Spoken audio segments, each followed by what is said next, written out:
Hello everyone, welcome back to YK Reviews. Welcome back to another weekly entertainment news video where we're talking about some unfortunate news when it comes to movies being delayed. We've got updates when it comes to Spider-Man 4, a couple of independent movies that I'm kind of caught my eye on, so want to bring that to attention, plus plenty of more, so let's get into it here.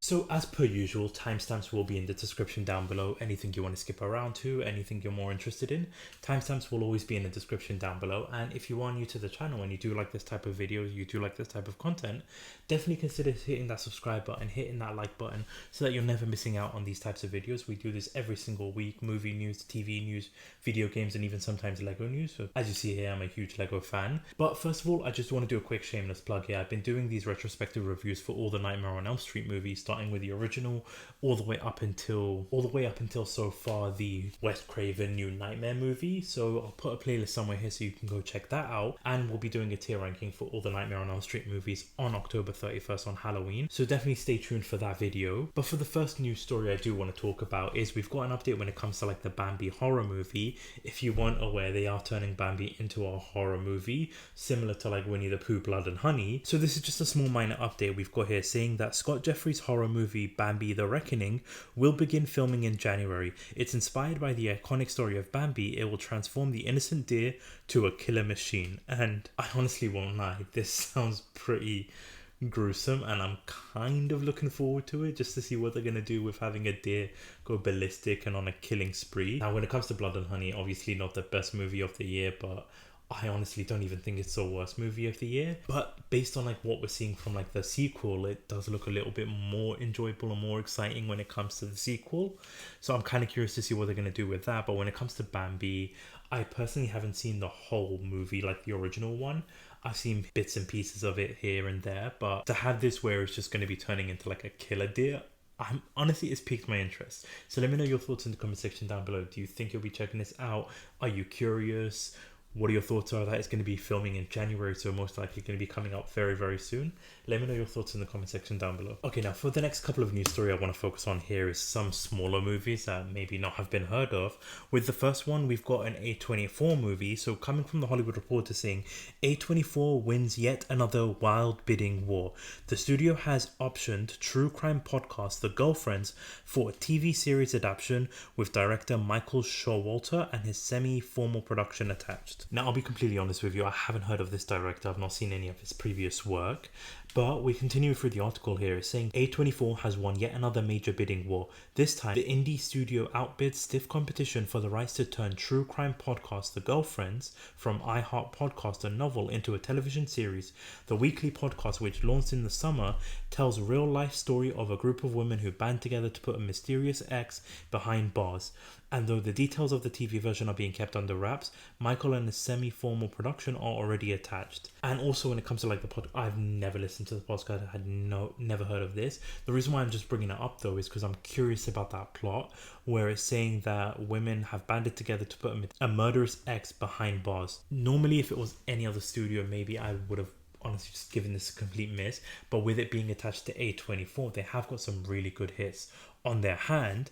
With this kind of being a true crime kind of thing, really I'm curious about this. And with my wife who loves true crime podcasts, true crime videos on YouTube, I feel like this might catch both our eyes and see what they're gonna do with it, with a TV production kind of thing to it. I'm hoping they're going for a more horror vibe versus a comedy vibe, but with A24 you know that they'll have that horror tone to it.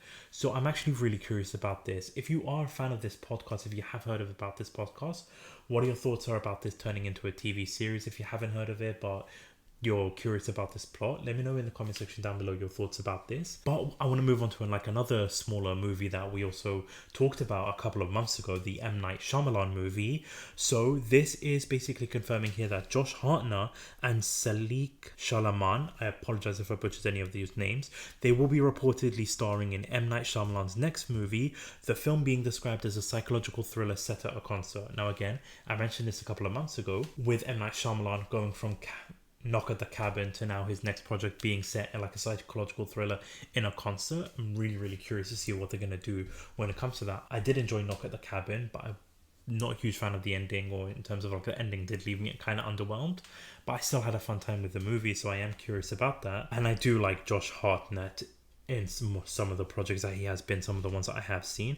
I really do like his work, so I'm curious to see what they're going to be doing with that. So I just wanted to throw that out there. And then the final small movie that I do want to talk about here. Okay, so this one is coming from the Bloody Disgusting, saying The Life of Chuck. Mike Flanagan announces an incredible full cast, including Lillard and Langenkamp. So Mike Flanagan, who honestly has done really good work when it comes to like Dr. Sleep, of course. He is heading back into the world of Stephen King with The Life of Chuck, and Flanagan has announced a full cast today. So you've got, apologize, I'm going to butcher these names here. So you've got Chiwetel Ejiofor, Karen Gillan, Jacob Tremblay, Tom Hiddleston, Mark Hamill, who have already been announced for the upcoming Stephen King adaptation. And a thread on Twitter this afternoon reveals that Matthew Lillard, Stu Macha, is coming back, and Heather Langenkamp, who ironically is Nancy Thompson from the Nightmare on Elm Street. See, even this article is telling you guys to watch my Nightmare on Elm Street review, so the articles can't lie. But you've got Heather Langenkamp also starring in the role, along with plenty of other cast members here. Now, I'm going to butcher most of those names, so I'm going to put the screenshot of the rest of the cast here.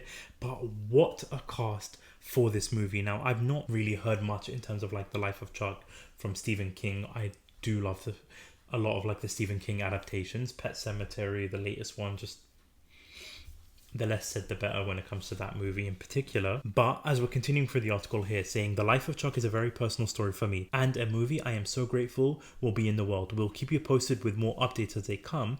Based on the short story from King's 2020 anthology If It Bleeds, Life of Chuck is 3 separate stories linked to tell the biography of Charles Krantz in reverse, beginning with his death from a brain tumor at 39 and ending with his childhood in a supposedly haunted house. Kind of getting like the Curious Case of Benjamin Buttons there with like the life going in reverse.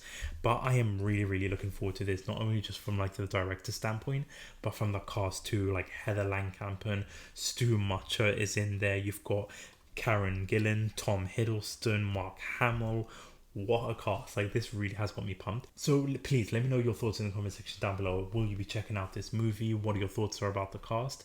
Let me know all of that in the comment section down below. Now, for the next news story we've got is an update when it comes to the Samaritan. If you haven't heard of this, if you have no idea what I'm talking about, this was Sylvester Stallone's Amazon superhero movie that he did last year. I did actually a review of that. Post that somewhere here so you can go check that one out. But this is coming from the Hollywood Reporter saying Samaritan 2 is in the works from Amazon. Bridgie F. Shute, who penned the Sylvester Stallone superhero movie as a spec, has been tapped to write the sequel. Now, I never honestly thought that they would make a sequel to this movie. I won't spoil it if you haven't seen it, but there is just one scene in particular with the fire. It just looked so bad. But in terms of the story, I thought it was okay. It's watchable, it's enjoyable, you'll have a good time with it, but it doesn't really redefine the genre. It doesn't give you something new. It's kind of got the same story tropes and pretty much everything that you've seen before when it comes to like a superhero movie. Granted, like even the twists and the turns, you kind of see it coming, but it's still an enjoyable movie, like a one-time watch, I would say. If you haven't had a chance to check it out, honestly, if you've got nothing to watch, I would recommend this movie.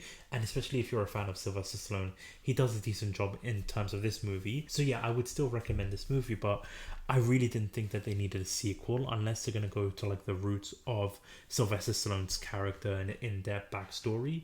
I think that could work, but I'm really not sure in terms of what they could do with the sequel. But I mean, if it's going to be on Amazon Prime, I'll probably will check it out since I have seen the first one. So let me know about this in the comment section down below. If you've seen the movie, what your thoughts are about the movie, and also will you be checking out the sequel? Do you think a sequel is needed? Let me know in the comment section down below. Now, when it comes to like the next news story, honestly, it's just bad news for this because we've got lots of movies being delayed now due to the ongoing actor strike. Now, in terms of like the actor strike update so far, we've had both sides meeting pretty much every day this week, so Tuesday, Wednesday and Thursday, so they are meeting on Friday. So if there's going to be any updates, I'll put a future recording of myself about the updates right here in this section. So if you do hear from me in the future, we'll have an update. If not, then unfortunately they're still just meeting, working out details.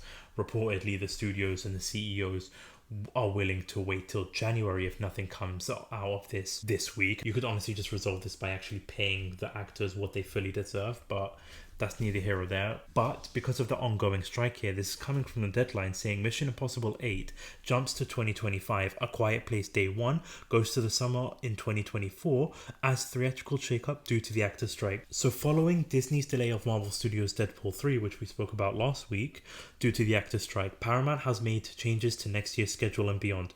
Similar to Deadpool 3, Mission Impossible 8, i.e. Mission Impossible Dead Reckoning Part 2, needs to restart production, and that is looking unlikely with each day that passes in the SAG-AFTRA strike. Tom Cruise's sequel moves from June 28, 2024 next year to May 2025 Memorial Day. The studio will have access to the IMAX screening, and Memorial Day is a special place as that is where Cruise launched his biggest movie of all time, Top Gun Maverick. And as we're continuing through the article here, the horror spin-off A Quiet Place Day 1, honestly a movie I really was looking forward to, is now going to be opening in June 28th, 2024 with IMAX screenings having moved from March 8th, 2024.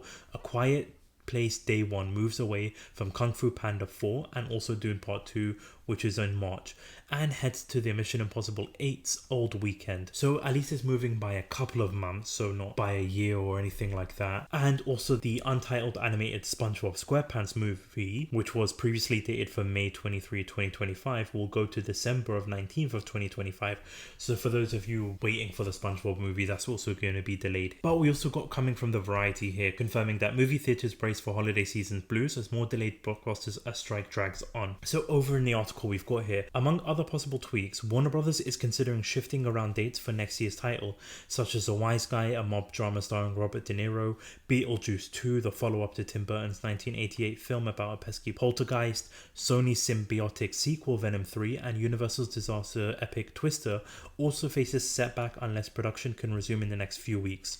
So this hasn't confirmed that these movies are going to be delayed, but like Beetlejuice, Wise Guys, Venom 3, these movies most likely will also going to be delayed because, like I mentioned, if nothing gets resolved this week, the studios are planning on just waiting till January, and then that's going to cause a huge domino effect for 2024 and 2025. For me, I'm going to keep this short and sweet. Studios CEOs need to just get their heads out of their asses and pay the actors what they fully deserve. With movie theaters just recovering from COVID and the huge effects that it took place when it comes to that, these delays are just going to have more impact when it comes to like the movie theater experience, and it's not good for like the audience there. Like, again, not blaming the writers or the actors or anything like that. This is fully on the studios because they just can't put their heads out their asses and just pay everybody what they deserve.